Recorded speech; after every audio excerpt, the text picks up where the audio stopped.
नमो सिद्धाणं नमो आयर्याणं नमो उवच्छायाणं नमो लोये सौवसाहुणम् नमः श्रीवर्धमानाय निर्धूतकलिलात्मने सालोकानां त्रिलोकानां यद्विद्यादर्पणायते। ये मांगलिक ग्रंथ श्री रत्नकरंजी शावकाचार्य, इसके रचयिता आचार्य भगवान श्री समंत भद्र स्वामी है। इसमें अंतिम अधिकार में 11 प्रतिमाओं का स्वरूप बता रहे हैं कि किस प्रकार से श्रावक का पंचम गुण स्थान अथवा उसकी विशुद्धि के स्थान बढ़ते हैं। तो वो देखा था कि प्रतिमाएं 11 होती हैं, उसमें से 5 प्रतिमा हो चुकी। कल से प्रारंभ करी थी छठी प्रतिमा, जिसका नाम है रात्रि भुक्ति त्याग या रात्रि भुक्ति विरत प्रतिमा। इसमें क्या बताया, जो रात्रि भोजन है उसका त्याग करता है श्रावक। कैसा रात्रि भोजन? जो 4 प्रकार के आहार हैं, उन चारों प्रकार के आहारों का पूर्ण रूप से त्याग करता है। 4 प्रकार के आहार: अन्न, पान, खाद्य और लेय। खाने के भोजन पानी आदि चीजें, भोजन जल वगैरह नहीं, ले नहीं वो पान में आता है। जल, दूध, शरबत, ये पान यानी पीने की चीज है। पान यानी वो पान वाला खाला नहीं, पान यानी पीने की चीज है। अशन यानी अन्न, अन्न यानी जिससे पेट भरता है, ऐसा भोजन, दाल रोटी चावल ऐसे। और एक है खाद्य, खाद्य यानी जो लड्डू पेड़ा नाश्ता टाइप की चीज है ना, जो भोजन नहीं है लेकिन कैसा है, नाश्ता टाइप है, उसको बोलते हैं खाद्य। और अंतिम दिया लेय, लेय यानी जो ना सॉलिड है ना लिक्विड है, लेकिन चाट करके खाने जैसी चीजें हैं, उनको बोलते हैं लेय। जैसे रबड़ी, आपके बर्फ के लड्डू, आइसक्रीम, ये चीजें कैसी है, ये लिक्विड भी नहीं है सॉलिड भी नहीं है, ये डिफरेंट टाइप की है। अर्चिश, आपका फोन म्यूट कर लोगे? तो ऐसे ही क्या है, 4 प्रकार के आहार, इनको कल समझा दिया था। इनको जो नहीं खाता है रात्रि में, उसे रात्रि भोजन त्यागी कहते हैं। वो बड़ा अनुकंपा वाला है, उसको प्राणियों के प्रति दया का परिणाम है। ऐसा सत्वेषु अनुकंप मान मनाह, ये पद देकर के आचार्य ने कहा है। तो अब यहाँ पर बात ये थी कि क्या रात्रि भोजन का त्याग यहाँ पर आकर होता है, कि हम तो समझते थे जैन सामान्य ही क्या होता है, रात्रि भोजन त्याग ही होता है। ये तो अपन नैष्ठिक बात की, पाक्षिक श्रावक की बात कर रहे हैं, जिसको पक्ष है धर्म का। लेकिन जो निष्ठावान है उसका क्या है, मतलब सामान्य जो चौथे गुण स्थान में हो, पहले में ही हो, उसको भी अपन कहते हैं रात्रि भोजन का त्याग होना चाहिए। तो फिर इसमें, इस महान प्रतिमा में और सामान्य जो हम कहते हैं रात्रि भोजन त्याग में, उसमें क्या अंतर है? तो आचार्य कहते हैं कि कुछ अंतर है। एक तो ये अंतर है कि यहाँ पर 4 प्रकार के आहार का त्याग है, यहाँ तक कि पीने के जल का भी त्याग है, औषधि का भी त्याग है। जो हमने इसके पहले कहा था, इवन पहली प्रतिमा में भी, कि जहाँ पर रात्रि भोजन त्याग का जो त्यागी है, उसके रात्रि में जल चल सकता है। जिसने अतिचारों को दूर कर दिया है, उसके लिए भी रात्रि में जल, औषधि, इस टाइप की छूट है। छूट यानी आवश्यकता पड़े तो उसको ग्रहण कर सकता है, लेगा ही ऐसा नहीं था। बाकी जो 3 प्रकार के आहार हैं, वो तो पहली प्रतिमा में भी त्याज्य थे, और यहाँ पर आकर वो जो थोड़ी बहुत चीजें बच गई थी, उनके बारे में भी क्या हो गई है, पूर्ण विरक्ति हो गई है कि अब मैं रात्रि में जल को भी ग्रहण नहीं करूंगा। दिन का छना हुआ, दिन का गर्म किया हुआ भी रात्रि में ग्रहण नहीं किया जाएगा, ऐसा यहाँ पर और उसमें ये अंतर है। एक तो ये तो पहली का और 7वीं छठी प्रतिमा का अंतर हुआ। कोई प्रतिमाधारी नहीं हो, सामान्य हमारे जैसे जीव हो, तो उनका क्या होगा, उन्होंने भी रात्रि भोजन त्याग किया है। तो वे जो जीव हैं, वे सामान्यतया 4 प्रकार के आहार का त्याग नहीं कर पाते हैं। यद्यपि करना चारों चाहिए, लेकिन उसके इस प्रकार की विरक्ति, शांत परिणाम, विशुद्ध परिणाम नहीं हुए कि जिससे वे 4 प्रकार के आहार का त्याग करें। तो कितना त्याग करता है? कोई अन्न का त्याग करता है, कोई अन्न का और खाद्य का त्याग करता है, कोई अन्न का, खाद्य का और लेय का त्याग करता है, कोई पान में शरबत का, जल का, इनका, दूध का त्याग करता है, कोई और भी बढ़ करके फिर और जो जो पीने की चीज़ हो सकती है उनका त्याग करता है। तो ऐसे उसके त्याग के वेरिएशंस पाए जाते हैं। कहाँ पर? सामान्य श्रावक के लिए। तो सामान्य श्रावक का, पहली प्रतिमा का और छठी प्रतिमा के त्याग में एक तो ये अंतर है। दूसरी बात समझ में इतना? दूसरी बात क्या है? औषधि, औषधि समझ लेना। लेय में औषधि क्या है? वैसे भी सारे चूर्ण आते थे पहले। हाँ। चूर्ण कैसे लिए जाते हैं? या तो चाशनी में ले करके या गटक करके। हाँ। तो वो काय में समझ लेना, लेय में समझ लेना। ठीक। ये एक अंतर हुआ कि यहाँ पर चारों प्रकार का आहार पक्के से है पूरा का पूरा, और इसके पहले वाली भूमिकाओं में 4 में से 3, 2, 1 इस प्रकार के त्याग है। दूसरा अंतर क्या है कि यहाँ पर आकर के मन, वचन, काया, कृत, कारित, अनुमोदना सब प्रकार से त्याग हो जाता। यानी स्वयं तो करता ही नहीं व्यक्ति, किसी को कराता भी नहीं है, और कोई कर रहा हो रात्रि में भोजन वगैरह तो उसकी अनुमोदना भी नहीं करता है कि अच्छा कर रहा है। अब भूखा है, कोई बात नहीं, इसको रात को दे देते हैं अपन, क्या फर्क पड़ता है, अपन नहीं खा रहे, ये तो खा लेगा, पड़े ही भोजन। इस प्रकार की जो स्थिति है वो ये प्रतिमा में, यहाँ पर छठी में नहीं चलती है। लेकिन यदि आप देखो उसके पहले सामान्य श्रावक जो है, गृहस्थ है, जिन धर्म का श्रद्धालु भी है, लेकिन उसके जीवन में पूरा त्याग नहीं हो पाता है। यानी कृत, कारित, अनुमोदना से वो स्वयं तो नहीं करता है, लेकिन कभी अवसर पड़ने पर, एक माँ है, उसका छोटा बच्चा है और उसको अब भोजन छूट गया किसी दिन, तो वह चाहती कि इसको भोजन नहीं कराया जाए। अब वो रो रो के बेहाल है, तो किसी ने कहा इसको ये पिला दो, ये खिला दो, ये नाश्ता करा दो, तो वो खुद नहीं कराए लेकिन उसने कर लिया, तो उसकी अनुमोदना हो सकती है, चलो अच्छा है, कम से कम शांत तो हो गया, इसने कुछ खा तो लिया, मैंने नहीं खिलाया। अपने तो देखो नियम है, अपन ना खाते हैं ना खिलाते हैं, ऐसे भी दृढ़ लोग होते हैं। तो उसका अनुमोदना हुई ना उसकी। तो हम वही तो समझाना चाह रहे हैं कि जो प्रतिमा है छठी, उसमें तो अनुमोदना भी नहीं बनती है, लेकिन उसके पहले की जो स्थितियां हैं उनमें कई घर में रहते हुए ऐसे प्रसंग हो जाते हैं जहां पर व्यक्ति स्वयं तो नहीं करता है लेकिन कराना पड़ जाता है, या कोई किया किसी ने तो उसकी अनुमोदना करनी पड़ जाती है या हो जाती है। घर में बेटी जमाई आए, अब भोजन तो अपन ने बना लिया, कर लिया, खत्म हो गया, ना बनाना है अब, लेकिन उनको भी कराना है, तो अब क्या करें? हम तो नहीं करा रहे, ना हमको बता रहे हैं कहाँ जाना है, किसी ने बता दिया कि यहाँ भोजन हो सकता है, या किसी तीसरे व्यक्ति ने बना दिया, तो आपको कैसा लगेगा? आप देख करके कि चलो भोजन तो कर लिया, अपने घर बेटी आई, जमाई आया, कोई रिश्तेदार आया, कोई दूर का मित्र आया, हमने नहीं कराया लेकिन आप जानो। कई बार ऐसा भी हो जाता है। ये तो अपन ने अच्छे व्यक्ति की बात करी, अब देखो हम करते नहीं है लेकिन आपको बता देते हैं कहाँ मिलेगा भोजन।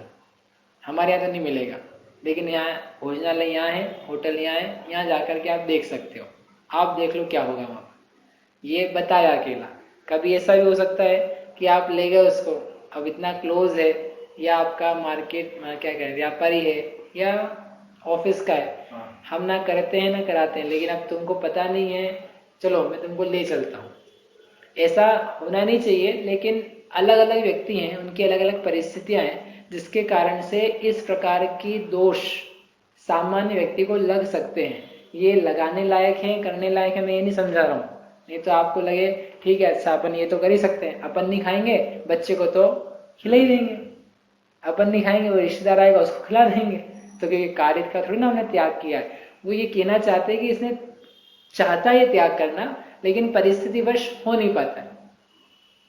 छोटे बच्चे ना, तो वो छोटे बच्चे का भोजन उससे रोज छूटता हुआ देखा नहीं जाता। क्या करेंगे?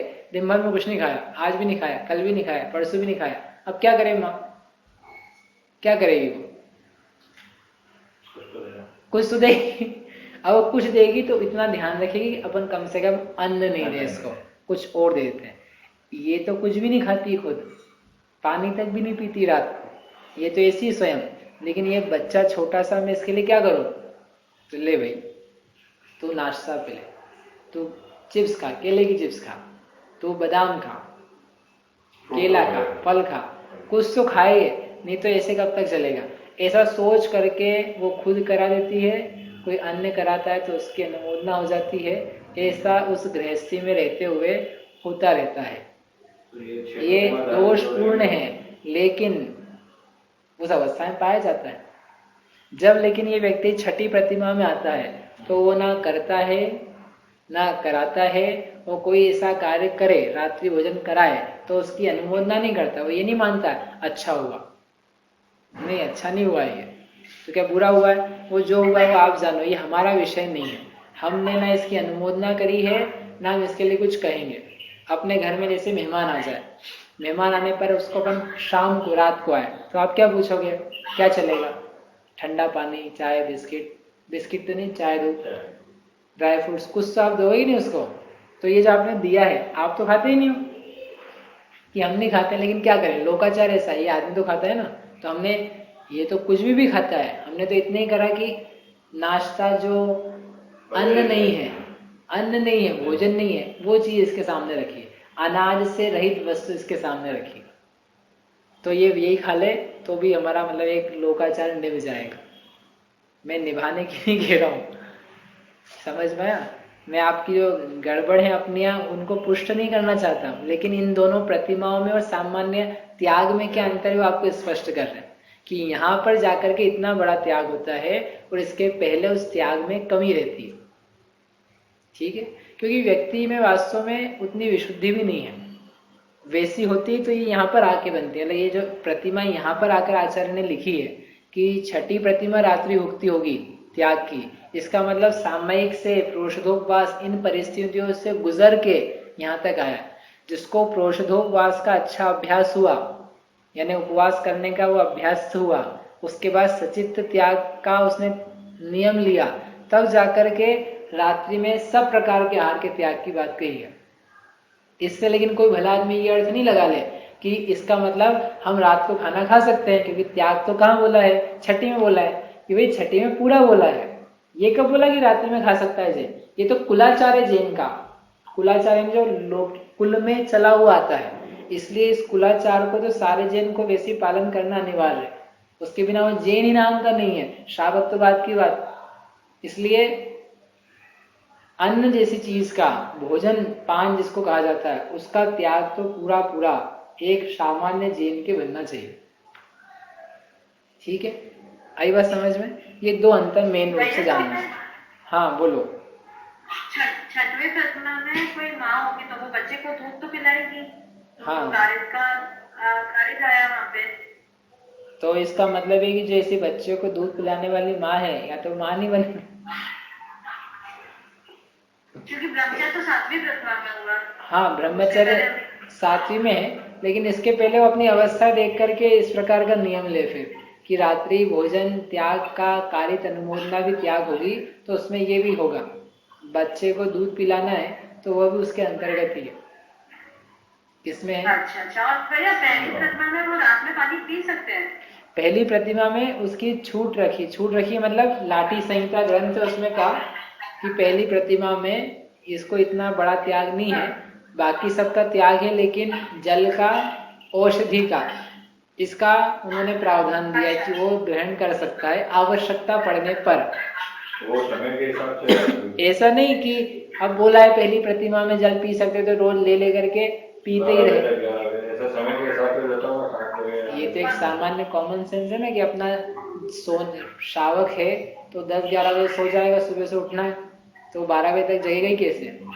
तो वो 6, 7, 6:30 थोड़ा भोजन के बाद 1-2 घंटे उस समय तक पी लेगा, फिर उसके बाद नहीं लेगा।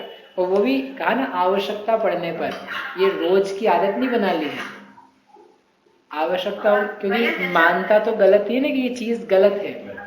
हाँ, जैसे अगर 1-1.5 दिन का सफर है तो फिर देव दर्शन करके ही कुछ लेगा वो, या ऐसे बिना अन्न का जल वगैरह ले सकते हैं? इसके बाद ये जो देव दर्शन है ना, देव दर्शन के बारे में वैसे स्पष्ट रूप से निर्देश नहीं आगम में, लेकिन जो अपन लौकिक आचार देखते हैं तो उसमें ये है कि जितने जैन हैं, गृहस्थ हैं, वे जिन दर्शन के बिना कुछ भी ग्रहण नहीं करते हैं। और हमने तो परंपराओं से देखा है, पुराने आपने भी देखा होगा कि जो पुराने लोग हैं वे देव दर्शन के बगैर अपना मुंह भी झूठा नहीं करते। ये तो आजकल नया 15, 20, 25 साल में उठ गई ये चीज है कि देव दर्शन करा नहीं करा, बाद में किया, चले नहीं चले, वो सब चलने लगा। वाकई में देखा जाए तो ये एक सामान्य कुलाचारी है। जैसे कहा ना जैनी के चिन्ह, तो चिन्ह में रात्रि भोजन त्याग, अनछना जल त्याग, छने के ग्रहण और नित्य देव दर्शन, 8 मूल गुण के अंतर्गत देव दर्शन को रखा है। ये सागर धर्मामृत है, उसमें जो श्रावक के, सामान्य श्रावक के 8 मूल गुण बताए हैं, उसमें दिया है एक मूल गुण नित्य देव दर्शन करना। देव दर्शन के बिना श्रावक नहीं रह जाते। अरे जिनके माध्यम से जीवन चलता है, अपन सब सीखते हैं, उनके दर्शन नहीं हो, उनकी महिमा नहीं हो, उनके प्रति विनय आदि के परिणाम नहीं हो, तो ये श्रावक कैसा है? ठीक है, बाल बोध के लिए, बच्चों के लिए ऐसा कह सकते हैं कि आपने दिन में भी एक बार किया चलेगा, लेकिन अब तो तुम बच्चे नहीं रहे, तुम तो बड़े हो गए भैया। तो अब तो थोड़ा ये सब ध्यान रखो कि हम जिन दर्शन पहले करें, उसके बाद में भोजन दर्शन करें।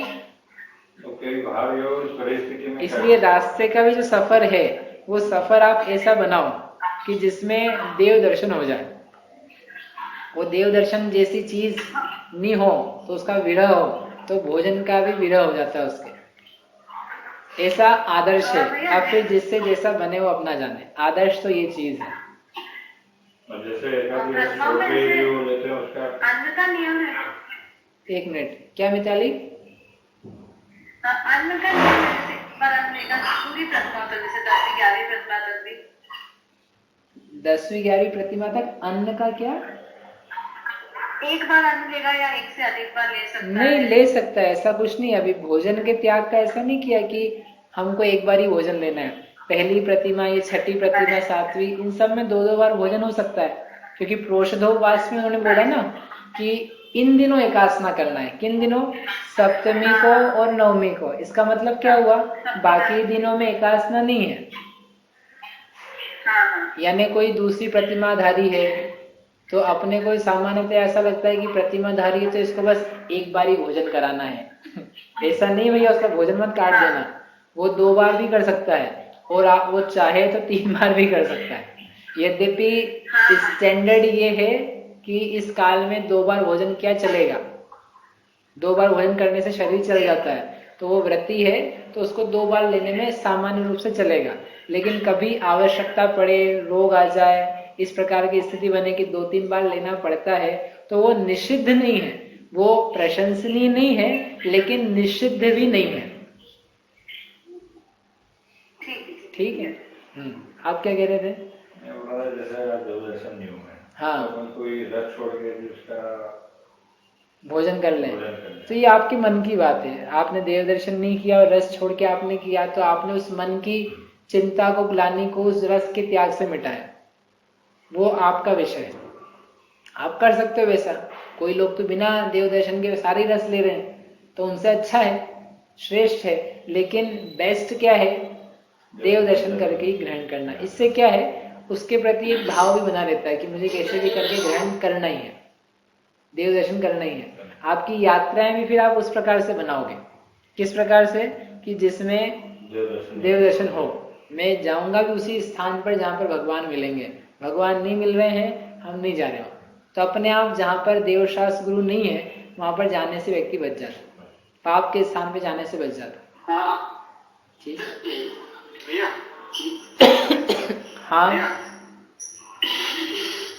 जैसे अपन शिखर जी वगैरह जाते हैं तो ट्रेनों में 1-1.5 दिन का, 2 दिन का सफर होता है। हाँ। तो भैया वो फिर वो सुबह पूरी ट्रेन में निकल जाती है, तो फिर देव दर्शन नहीं हो पाता है। तो उस दिन भैया रात को पहुंचे, जैसे शिखर जी में रात जल्दी होती है, तो पहुंचते भी रात हो गई, तो पूरे दिन बिना अन्न वगैरह के जाएंगे तो भैया थोड़ा प्रॉब्लम हो जाएगा ना भैया। तो क्या इसका उपाय है? तो कुछ नहीं, आप ब्रेक करके जो बोला ना, जैसे यहाँ इंदौर से जाना है शिखर जी, तो कितनी देर लगती है? 24 घंटे से ऊपर लगते हैं। तो कोई बात नहीं, ब्रेक करके जाओ। यहाँ से जबलपुर जाओ, सुबह पहुंचो, जबलपुर में रुको, नाश्ता पानी करो, दर्शन करो, और उसके बाद में आगे की यात्रा करो। अपने को एक ही दिन लगातार सफर क्यों करना है? आप ब्रेक करके जाओ ना सफर में। 1.5 दिन 2 दिन वाला सफर क्यों चुनते हो? चेंज कर दो उसको, बहुत सारे ऑप्शंस हैं। ठीक है, अच्छा देव दर्शन भी जो है हम लोग जैसे देव दर्शन लिख जाते हैं। क्या और कोई ऑप्शन? और कोई ऑप्शन? और कोई फिर आपको पता है, बाकी तो मन के ऑप्शन है अपने।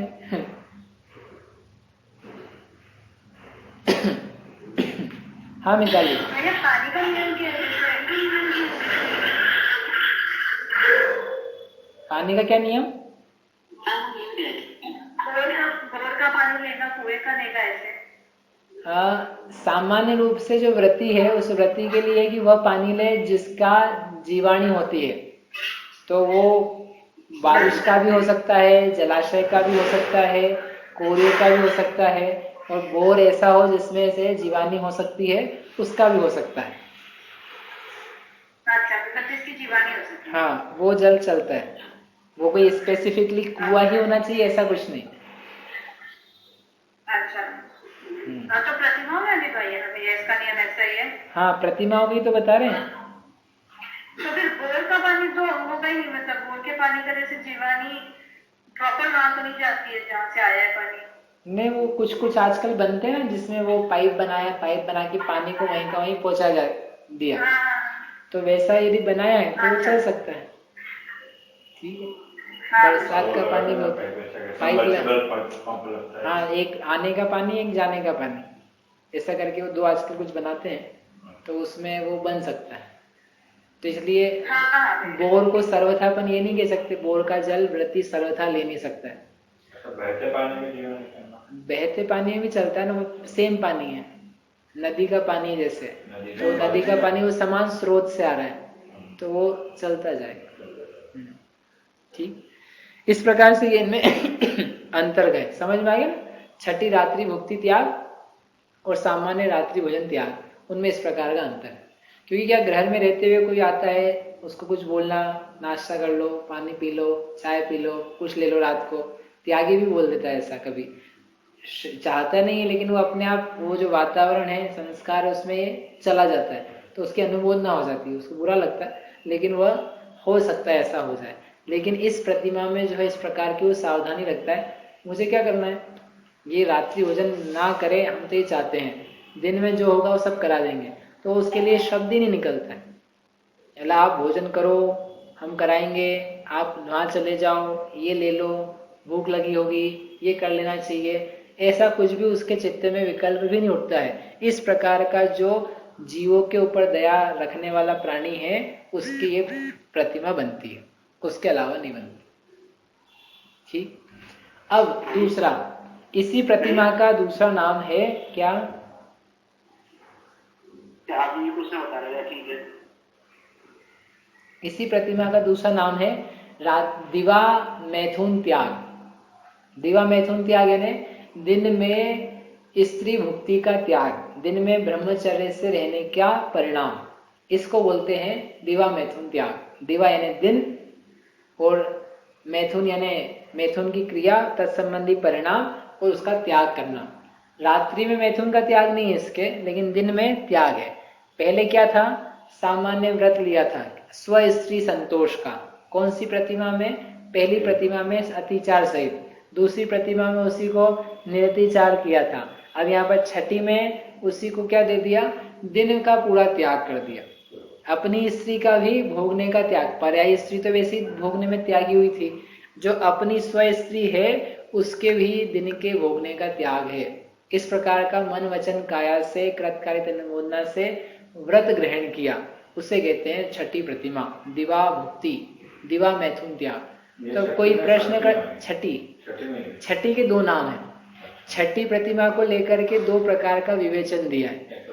एक आचार्य परंपरा रात्रि भुक्ति त्याग कहती है और उसी का नाम भुक्ति त्याग, तो भुक्ति से स्त्री का त्याग, दिन में स्त्री का त्याग, इस प्रकार का लेती है। तो वो दोनों को ही अपन देखें तो साथ में ही पाए जा सकते हैं, तो इसलिए दूसरे प्रकार से छठी प्रतिमा को ही बता रहे हैं। तो क्या कह रहे थे कि पहले पराई स्त्री का त्याग स्व स्त्री का अतिचार सहित था, फिर स्व स्त्री का अतिचार रहित हुआ, लेकिन अब यहाँ पर आकर के दिन में भी त्याग किया। लेकिन मन वचन काया कद कालित अनुमोदना सब प्रकार से किया। कोई व्यक्ति कह सकता है, सामान्य जो श्रावक है, व्यक्ति है, वही इतना विषय लंपटी नहीं होता है कि दिन में मैथुन करे, दिन में स्त्री का भोग करे। लेकिन एक सामान्य हर व्यक्ति जो जैन है या जैन ना भी है, उसको इतना विवेक रहना चाहिए कि दिन का समय भोग का नहीं है, स्त्री पुरुष के भोग का दिन का काल नहीं है, वो रात्रि मात्र का काल है। जो भी विवाहित हैं या अविवाहित हैं, इस बात को समझ लें अच्छे से कि भोग का समय स्त्री पुरुष का मात्र रात्रि का है। ये तिर्यंच जैसे नहीं मनुष्य कि जैसे तिर्यंच कभी भी किसी भी काल में भोग करने के लिए प्रवृत्त हो जाता है, तो ये व्यक्ति भी कभी भी भोग के लिए प्रवृत्त हो जाए, ये तो तिर्यंचो जैसा हो गया। ये दिन का समय प्रशस्त रहता है। आप देखना दिन के परिणाम और रात्रि के परिणाम भोग के बारे में कितने बदल जाते हैं। एक सामान्य रूप से दिन में ज्यादा करके परिणाम नहीं होते हैं और रात्रि में परिणाम उस कलुषता में आ जाते हैं। इसलिए उन्होंने कहा रात्रि में ही, यदि वैसे तो भोग्य ही नहीं है, लेकिन यदि तेरे परिणाम नहीं वैसे, तो वो स्त्री पुरुष का भोग मात्र रात्रि के योग्य है। तो यहाँ बात यह है कि जब इस प्रकार का साधारण ही नियम है, तो आप अलग से प्रतिमा में क्यों कह रहे हो? दिवा मैथुन त्याग तो श्रावक वैसे भी नहीं करता है, सम्यक दृष्टि भी नहीं करता है, तो आप अलग से प्रतिमा क्यों बना रहे हो इसके लिए? तो उन्होंने कहा कि हम केवल देह से ब्रह्मचर्य की दिन में बात नहीं कर रहे हैं, हम ये कह रहे हैं कि स्त्री सामने हो, अपनी स्वयं की रूपवान, इस आज्ञावान, शील सुशील से युक्त, सब प्रकार की योग्य, उसको दिन में समीप में होने पर भी उसके साथ भोग का परिणाम ना होना, मन से वचन से काया से उसकी अनुमोदना ना होना, उसके बारे में ब्रह्म रूप परिणाम रहना, ये बड़ा दुष्कर कार्य है। इसलिए दिन के रूप में त्याग होना, तो विचार में भी मैथुन संबंधी बातें ना आना, इस प्रकार का त्याग यहाँ पर बनता है। इसलिए इसको प्रतिमा में यहाँ पर कहा जा रहा है। जैसे रात्रि भोजन के बारे में कही ना अपन ऐसी बातें कि यहाँ पर सामान्य त्याग हुआ था, कारित अनुमोदना का नहीं हुआ था। ऐसे ही दिवा मैथुन त्याग के बारे में ऐसा है कि ये क्रिया तो पहले भी नहीं करता था तत्संबंधी, लेकिन वैसे विचार, वैसे ही बातें, वैसे भंड वचन या अश्लील वचन अन्य के साथ नहीं, अपनी ब्याही स्त्री के साथ की बात कर रहे हैं, उसमें कदाचित हो सकते थे। लेकिन अब ये बुद्धिमान श्रावक उससे भी विरक्त होकर के वैसे भी परिणाम, वैसे वचन, वैसी क्रिया, वैसे काय की चेष्टा भारी रूप से वैसा दिखाना, कटाक्ष करना, व्यंग नॉट व्यंग, कटाक्ष इसको बोलते हैं ना, आंखों का विभ्रम, इशारे करना, ये सारी चीजें भी अब दिन में नहीं करता, रात्रि में करता है, लेकिन वो भी चाहता है छोड़ना, लेकिन रात्रि में इसकी पाई जा सकती है, दिन का इसके पूर्ण रूप से उससे विरक्ति है।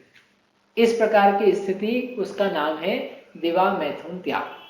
तो ये प्रतिमाधारी में ब्रह्मचर्य का वो नहीं रहता है, दिन हो या रात हो तो भी प्रतिमाधारी है, प्रतिमाधारी, हाँ, तो इनको ब्रह्मचर्य के नियम का पालन नहीं रहता है। नहीं, ब्रह्मचर्य तो है ना। देखो अपन ने जो पहली प्रतिमा ली थी, दर्शन प्रतिमा, उसमें 5 अणुव्रतों को भी लिया था। उसमें एक था ब्रह्मचर्य अणुव्रत। तो ब्रह्मचर्य अणुव्रत का नियम क्या था?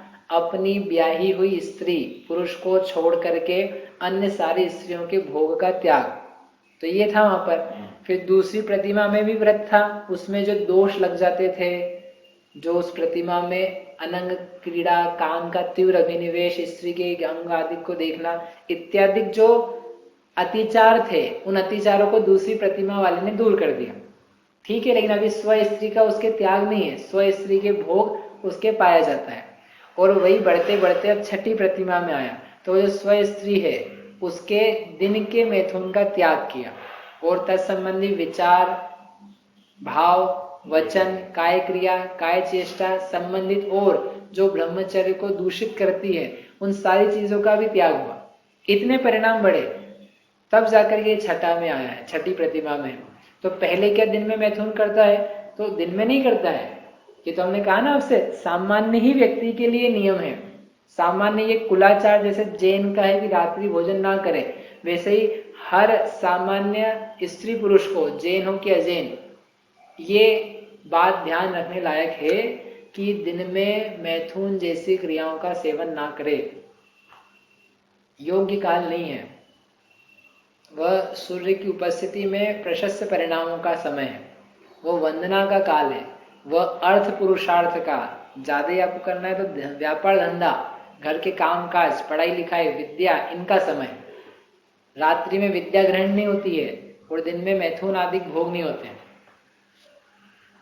ठीक है, तो इसलिए इसके नियम नहीं है दिन में करता है क्या छठी प्रतिमा के पहले वाला, नहीं, वो तो हमने सामान्य में हटा दिया। जैसे कहा ना रात्रि भोजन त्यागी, तो क्या रात्रि भोजन त्याग के पहले वाला 5वीं प्रतिमा वाला रात में खाना खाता है क्या, रात में पानी पीता है क्या, रात में ले स्वाद ये सब चीजें खाता है कि नहीं, ये करता तो नहीं है, कुछ दोष जो लगते थे उनका त्याग हुआ, ऐसे यहां से समझना। ठीक है, इस प्रकार से इसके परिणामों को यहाँ पर अपन देख रहे हैं। आप देखो, हमने आपसे कहा था कि हम दिखाएंगे तो क्रियाएं, इसका बाहरी आचरण क्या है, कैसे कैसे ये विरक्ति में बढ़ता जा रहा है, वो दिखाया जाएगा। लेकिन वो दिखाने के साथ में उसके परिणाम कितने निर्मल हो रहे हैं, आत्मा का अवलंबन बढ़ रहा है, ये आपको समझना चाहिए। ऐसा नहीं है कि बस अब 5 साल हो गए अपन 5वीं प्रतिमा में, अब छठी प्रतिमा ले लेते हैं अपन, क्यों बहुत साल हो गए अपने को, 5 साल 5वीं में। ये साल से संबंध नहीं रखती चीज, ये परिणामों से संबंध रखती है। यदि निर्मलता हुई है, आत्मा का अवलंबन बढ़ा है, विशुद्धि जागृत हुई है, घर गृहस्थी व्यापार धंधा भोग आदि में हे बुद्धि बढ़ती जा रही है, उसमें राग घटता जा रहा है, तो जाकर के ये चीज बनेगी। ये तो सोचो रात्रि भोजन त्याग जो यहाँ छठी प्रतिमा है, कब ले पाएगा, जब उसको ये घर गृहस्थी, घर के लोग, रिश्तेदार, पड़ोसी, कुटुंबी, इनसे विरक्ति और जगी हो। भिन्न तो हम पहले भी मानते थे, लेकिन पहले फिर भी ऐसा राग था कि अपने घर आया है उसको पूछ तो लें, भोजन का, नाश्ते का पूछ लें, पानी का पूछ लें, इशारा कर दें कि कुछ ला दो। लेकिन अब इसकी ऐसी विरक्ति है कि देखो ये तो संसार है, ये तो आते जाते रहेंगे, इनमें अपने को लगेंगे तो ये उतने ही फंसेंगे, हमको और पाप आश्रय भी होगा, उसका फल हमें ही भुगतना है। ये ग्रहाचार लोकाचार घर में रहने वाले जो लोग हैं वो निभाया करें, हमको अब नहीं निभाना। ये घर के बच्चे हैं, पत्नी है, भाई बंधु हैं, माता पिता हैं, ये समझे इनको क्या करना है। अपन ने नहीं पूछा तो कोई बिगड़ नहीं जाएगा, ज्यादा ही होगा तो क्या होगा, ये व्यक्ति मुझे भी नहीं कराएगा, ठीक है हम तैयार है उसके लिए। मुझे कैसा समझेगा कि मैं विरक्त हो चुका हूं, मैं मुनि अवस्था पे जा रहा हूं, समझने तो इसको। यानी अंतरंग भावों में दृढ़ता, उनसे और वैराग्य और निज आत्मा का बल, आत्मवीर्य ये उल्लसित हुआ हो तो जाकर के प्रतिमा बनेगी। नहीं तो फिर क्या करेगा, प्रतिमा तो ले लेगा, वो काम पहले से ही करता रहेगा। अब चलता है इतना, तो अब आएगा तो हम पूछेंगे नहीं क्या, तो भैया तूने प्रतिमा ली का वास्ते, मत लेता, इतने भाव नहीं थे। यानी इनका डायरेक्ट रिलेशन किससे है, अपने भावों से। इस प्रकार से ये छठी प्रतिमा का स्वरूप कहा। अब इसके आगे आएगी 7वीं प्रतिमा, वो अपन कल करेंगे।